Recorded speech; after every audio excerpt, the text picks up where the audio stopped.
这是一款让无数玩家第一次感受到战争有多么残酷的作品。通过游戏视角所展现的斯大林格勒战役和太平洋战役，让玩家们在当年隔着屏幕都能感受到战争带来的迷茫与恐惧。人命在这里只不过是短短几秒钟的事情，犹如人间炼狱般的战场，让你心中产生了畏惧。但你的队友却是一个又一个的前赴后继，即使战死，对于他们来说也是光荣。可本以为占据了一切优势，即将迎接胜利的时候，一名日军士兵却从暗处杀了出来，并对你使用了板载冲锋。相信这款游戏曾给当时的许多玩家留下了深刻的印象。那么时隔多年的今天，狂魔就来给大家回顾这款无数玩家的二战游戏启蒙之作《使命召唤：战争世界》。本作的故事线被分为了苏军和美军两条战线。咱们先来讲美军的太平洋战役。在1942年8月，美军准备突袭日军在马金环礁的军事基地，他们派遣了列宾米勒所在的白给小队前往岛上侦察。果然，小队很快就被日军俘虏。鬼子军官想要从他们口中逼问出美军的主力位置，面对日军的严刑逼供，队友宁死不从，气得鬼子军官给他来了一根反方向的烟，并留下手下的士兵处置米勒二人。在日军士兵残忍的手段下，队友当场牺牲。当轮到米勒的时候，前来支援的罗巴克下士一刀捅爆了鬼子的腰子，而侥幸得救的米勒也加入了他们的小队。另一个队友沙利文中士则将头盔和手枪交给了米勒，接下来就是要将日军占领的村庄搅个天翻地覆。米勒随手抄起一把百式冲锋枪，在罗巴克下士发出的攻击信号下，跟随小队一同杀进了村庄之内。毫无防备的鬼子在小队的猛烈攻势下，根本无法做出任何反应，便被悉数歼灭。可日军这种狡诈恶徒却早已在岛上设下了各种埋伏。就在他们前往滩头阵地支援另一个小队的路上，队友不慎踩中了敌方的炸弹陷阱，紧随而至的就是数名日军发动了板载冲锋。好在米勒依靠着丰富的火力，才避免了与之近距离接触。小队也得以及时赶到滩头阵地，对前方正在交战的日军发动了猛烈攻势，并将被困在这里的友军解救了出来。众人得以再次前进，可前方一群装死的鬼子却成功吸引了小队的注意，敌人趁机发射了照明弹。下一刻，之前装死的鬼子嘴里高喊着天闹黑卡，对着小队就发动了板载冲锋，整个场面顿时乱作一团。依靠更为精良的武器，小队迅速解决了这些阴险的鬼子。面对日军设下的层层埋伏，疲于应付的小队只能想尽一切办法向着外面撤离。但想要离开这里，他们就得穿过日军的基地。迫不得已之下，小队只能冒险冲进了敌方的基地，并在日军的弹药库中安放好了炸药。可就在米勒即将抵达海岸边的时候，一个狡猾的鬼子却跳了出来，一刀 Q 中米勒。关键时刻，沙利文中士及时赶到，强行打断了鬼子想要接大的想法，并拖着米勒坐上了撤离的快艇。而之前设下的炸弹也将日军的基地彻底摧毁。时间来到了2年之后，米勒也早已成为了久经沙场的老兵。他与罗巴克和沙利文受命前往贝里留岛发动总攻，而米勒小队的任务便是攻占飞机场，瘫痪日军补给线。随着登陆艇向着海滩进发，这场战斗也正式打响。一路上随时都有登陆艇被火炮炸翻，还未抵达海滩，登陆艇就已被珊瑚卡住。一名东张西望的队友瞬间就被敌方的火力掀起了头盖骨，米勒也被炸到了水中。好在沙利文总是能在关键时刻救下米勒。面对日军早已设好的重机枪防线，他们立即呼叫了空中支援。在密集的高爆火箭弹幕齐射下，日军防线瞬间土崩瓦解。小队趁此机会立即向着日军的防御纵深推进，可还是有一些零星的日军在做顽强抵抗。他们有的依托在机枪堡垒，向着外面疯狂扫射，有的躲在树上或是草丛里。只要小队一靠近，他们立马就会发动板载冲锋。可面对强大的火力扫射，这样的举动也只是徒劳而已。在拿下一处阵地后，米勒等人找了一处应该比较安全的地方稍作休息。一旁的队友鲍伦斯基还在抱怨什么时候才能休息。沙利文本想安慰一下队友，可门外却突然冲进来了一名鬼子，一刀刺中了沙利文。这位总是能够救下米勒的战友，在眨眼之间便失去了生命。战场上没有时间悲伤，罗巴克接替沙利文成为了新的队长。只有拿下布满防空炮的机场，才是他们目前唯一的活路。眼见防空阵地即将失守，鬼子几乎利用了一切手段来防守机场。米勒小队本打算穿过沼泽，从侧翼包抄日军，但这里也早已布满了鬼子设下的埋伏。小队可谓是步履维艰的杀到了机场，眼见退无可退，鬼子们安排了大量人手和坦克死守机场，事态逐渐陷入僵局。就在这个时候，米勒却突然发现了久违的巴祖卡，他扛起巴祖卡火箭筒，对着鬼子的坦克就开始了一轮一轮的点射，恐怖的火力如摧枯拉朽一般，在顷刻间将敌人的防线撕开了一道缺口。妄图反抗的日军步兵也被连续的爆炸冲击波掀飞了数米远。就这样，装备上连发巴祖卡的米勒不但一马当先冲进了敌军占领的机场，甚至还打退了敌人的增援部队。事情过后，尽管美军占领了机场，但日军却还是控制着岛内地区，并且设下了无数个鬼子快乐洞。而美军要做的就是拿起李梅快乐火，给藏在战壕或是地洞里的敌人们做一顿他们最爱吃的红烧鬼子，保证一喷一个不吱声。靠着李梅快乐火，他们很快就摧毁了敌人的迫击炮阵地。但这些负隅顽抗的日军却依托丛林和山洞，设下了阻拦增援部队登陆的安防炮。于是先一步登陆的米勒小队只能再次跟随大部队继续向着岛屿内深入。鬼子们不顾一切的妄图阻拦美军的攻势，但此时的米勒也捡到了自己最爱的榴弹发射器，他带领小队径直冲进了地道和洞穴编织成的战壕网。板载冲锋面对榴弹发射器的扫射，显得是那么的滑稽又可笑。米勒很快便杀进了敌人的炮兵指挥所，成功拿下了阻拦援军的暗防炮，为这场贝里留岛战役的胜利打下了基础。数个月后，美军向冲绳岛发动了进攻，而此时美军的黑猫中队也驾驶着水上飞机，在高空发现了为冲绳岛上的日军提供补给的商船编队。接到准许攻击的命令后，小队立即对商船开始了空中打击，机枪与高射炮不断喷吐火舌，对商船展开了一轮又一轮的扫射。日军的商船编队也就此沉入了海底。与此同时，黑猫中中队也收到了友军的求救信号，向冲绳岛进发的舰队遭到了日军的袭击。就在黑猫中队前去支援的途中，大量日军的临时战机从他们身边呼啸而过，向着美军舰队的方向飞去。为了挽救更多战友的生命，黑猫中队能做的就只有能打掉多少敌方的飞机就打掉多少。然而队友的飞机却在占据数量优势的临时战机攻击下瞬间解体。当他们赶到舰队所在的海域后，这里已然硝烟四起，大部分舰船都被日军彻底摧毁，空中还有数架向下俯冲的临时战机对舰队发动了死亡冲锋。黑猫中队依靠着水上飞机的优势飞到了海面之上，在敌方巡逻艇的攻击下尽可能挽救漂浮在海上的船员，但面对占据了天空的大量临时战机，水上飞机的子弹也即将被打空。关键时刻援军终于赶到，与敌方战机缠斗在了一起，黑猫中队这才得以从水上再次起飞。不久后，米勒也随小队前往了冲绳岛。在他们登陆冲绳以后，便一直陷入苦战，鬼子的埋伏越来越多，碉堡也做得越来越熟练，手段可谓是层出不穷。一路走来如履薄冰的米勒小队也早已身心疲惫，不过这一次将会是他们最后一次冒着生命危险上前线，因为他们已经抵达了日军最后的据点首里城，只要攻陷首里城便能结束这场战争。此时的首里城早已是残垣断壁，米勒也随小队准备在补给弹药后便攻入城内，但早已埋伏在树上和丛林的鬼子却对他们发动了偷袭，甚至展开了集体性的板寨冲锋，不过终究是临死前的反扑罢了。小队很快就攻入了城内，这里还有日军留下的迫击炮弹，米勒见效果比手榴弹好上不少，于是他凭借着迫击炮弹轻松便杀进了日军的作战指挥中心。在空无一人的广场之上，有着3名想要投降的鬼子，罗巴克和鲍伦斯基本想上前俘虏他们，但鬼子却是诈降。面对2选1的局面，米勒再次拿起迫击炮弹直接扔到了人群中间，因为米勒知道他没有开队友伤害。罗巴克安然无恙，但鲍伦斯基却站在原地不动了。与此同时，无数的日军从建筑里冲了出来，这些鬼子也早已完全丧失理智，米勒只能不断扔出迫击炮弹以阻止疯狂刷新的鬼子。随着空中支援赶到，日军藏身的建筑也被友军的空中打击夷为平地，他们也终于在历经了数年的担惊受怕后赢得了最后的冲绳岛战役。接下来便是苏军线。时间回到1942年9月，这是近代历史上最为血腥的战役，双方的伤亡达到了200万人以上，同时也是第2次世界大战的转折点。这便是著名的斯大林格勒战役，德军攻入城内，与苏军展开了激烈的巷战。而在一处水池中，列兵迪米特里在残垣断壁中醒来，身边那些战斗至最后一刻的战友早已牺牲，哪怕是还有一口气尚存的士兵，也会被德军无情射杀。见德军士兵离开，侥幸逃过一劫的迪米特里趁此机会与同样装死的雷泽诺夫中士会合，复仇的意志驱使着2人向着前方缓缓爬去。雷泽诺夫因为手部受伤无法瞄准，所以他将手里的莫西纳杆交给迪米特里观察前方，而前方的车里是一名叫海因里希的德军军官。这名军官犯下了太多不可饶恕的罪孽，所以雷泽诺夫一直都在搜寻他的踪迹。不过现在还不是动手的时候，一旦开枪，他们也将死无葬身之地。待海因里希走后，迪米特里依靠轰炸机的轰鸣声以掩盖手中的枪声，清除掉了前方看守的敌人。趁此机会，2人逃到了一处酒馆，这里曾是雷泽诺夫与亲人朋友欢聚的地方，如今他们都已死在敌人枪下。看着空荡的酒馆，雷泽诺夫发誓他们一定会把战火带到敌人的土地之上。为了猎杀海因里希，雷泽诺夫决定埋伏在他必经路上的一栋建筑里。前进的路上，2人还顺带除掉了一名胆敢袭击他们的狙击手。就在他们试图穿过一处建筑时，敌方一批落单的巡逻队出现在了街道之上。迪米特里本打算放他们过去，但手里的莫西纳杆却不慎擦枪走火，敌人的喷火兵立即向着建筑内喷出了熊熊的火焰，2人只能一路匍匐前进，避免被火焰灼烧。大火很快就蔓延到了整座建筑，迪米特里被倒塌的木板砸中，好在雷泽诺夫及时将他救了出来。2人一路向着外面狂奔，终于在最后一刻逃出了建筑。可一波未平，一波又起，德军的喷火兵很快就找了过来。就在他们打算烧死2人的时候，赶来支援的友军将他们救了下来。原来这支小队正打算突袭北边的通讯所，以阻止敌方呼叫支援。2人见状，毫不犹豫地前往高处，准备用狙击步枪支援同志们。迪米特里抓到机会，一枪打爆了喷火兵的燃料罐，接着便开始扫射没有丝毫防备的其余士兵。战友们趁此机会立即向着通讯所发动了进攻。2人拿上反坦克狙击步枪，再次转移阵地。当他们赶到合适的狙击位后，队友们已经占领了通讯所，海因里希也正在前方的指挥所内，但敌方的支援却在此时赶到。由于攻势太过猛烈，通讯所内的战友们很快就全部战死，但他们的牺牲却不会被辜负。激烈的枪声很快就把海因里希赶了出来。这位狡猾的军官想要利用卡车与坦克作为掩体，以进行极端逃窜。好在迪米特里凭借一发精准的弹夹，终于除掉了这个罪大恶极的敌方军官。但现在还不是高兴的时候，敌人的炮火很快就瞄准了他们。2人在坦克的瞄准下，径直跳进了下方的河流之中，终于在完成任务后全身而退。时间很快来到了3年之后，此时的苏联已经对德国展开了全面反扑，雷泽诺夫与迪米特里也被派往了施劳夫高地，那是德国首都前的最后一道防线。不幸的是，迪米特里被德军俘虏。不过雷泽诺夫这一身同志可不是白叫的，他带领战友们冲进了屋内，只要有雷泽诺夫在，迪米特里就能无数次夺过死神的镰刀。随着战友们高喊一声乌拉，步兵与坦克不断向着前方推进，早已不负当初的德军只能被苏联红军们打得节节败退。见敌方基地还有最后固守的4辆坦克，迪米特里捡起了一把坦克杀手，在1秒5发的坦克杀手一轮又一轮的点射下，坚固的坦克瞬间化为废铁，没有了重型装甲，敌人根本无法阻挡这猛烈的攻势。德军基地很快就被苏军攻破。之后，迪米特里和雷泽诺夫也驾驶坦克与友军一起对施劳夫高地发起了进攻。T-34坦克汇聚成一股钢铁洪流，将敌方的一切抵抗碾碎在了履带之下。迎接他们的是德军最后的重型装甲部队，但敌人所面对的是数倍于己的滚滚洪流，以及绝对的空对地火力压制。敌方的装甲部队就这样全部被炸成了碎片，而雷泽诺夫也与迪米特里跟随大部队乘上了前往柏林的火车。在雷泽诺夫看来，只要迪米特里这位无数次逃脱死亡的战友还活着，那么这支军队的心脏便牢不可破。此时，苏联红军和柏林之间已经没有了阻碍，他们很快便来到了敌人的首都柏林，这也将是他们以眼还眼的最终一战。伴随着卡秋莎弹幕的一轮倾泻，高喊着乌拉的战士们不顾一切地冲进了柏林的市区。迪米特里和雷泽诺夫带领小队杀进了一处疯人院，将这里试图反抗的敌军悉数歼灭。无论是街道之上还是小巷之中，敌人的士兵皆被清空，敌方也准备在柏林的心脏国会大厦进行最后的殊死抵抗。他们开始向着自己的城市进行导弹轰炸。为了躲避轰炸，他们进入了柏林的地铁隧道之中。这里同样有着一些顽强抵抗的敌人，见无力阻止苏军的攻势，他们甚至不惜打开水闸，淹没了整座地铁隧道。不过有雷泽诺夫在，迪米特里始终能够逃过一劫，而国会大厦就在他们前方不远处。但一旁的战友切尔诺夫面对最后的一战，却开始多愁善感了起来。雷泽诺夫见到这一幕，顿时气愤不已。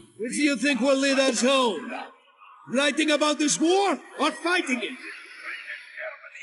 No one will ever read this. If you lack the stomach to kill for your country, at least show me that you are willing to die for it.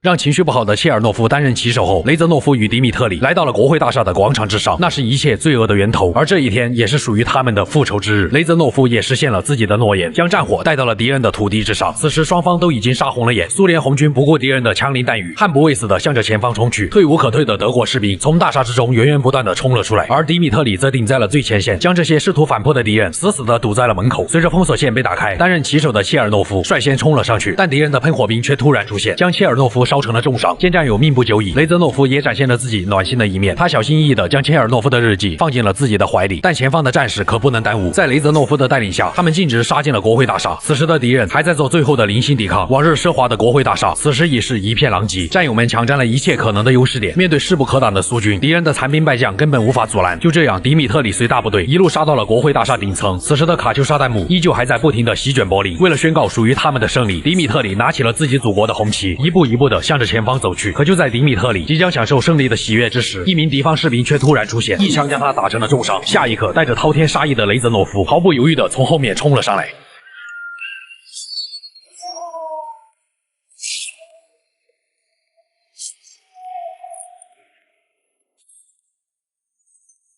随着雷泽诺夫一刀将第三帝国的旗帜砍下，备受鼓舞的迪米特里强撑着最后一丝意志，坚定地向着前方走去。在战友们犹如惊涛骇浪一般的呐喊声下，他终于让自己祖国的红旗飘扬在了柏林的国会大厦之上。而这些战士们也将作为英雄重新返回祖国的怀抱。但属于雷泽诺夫的故事却并未结束，他将会在黑色行动中再次登上使命召唤的舞台。我是修片狂魔，咱们下期再见。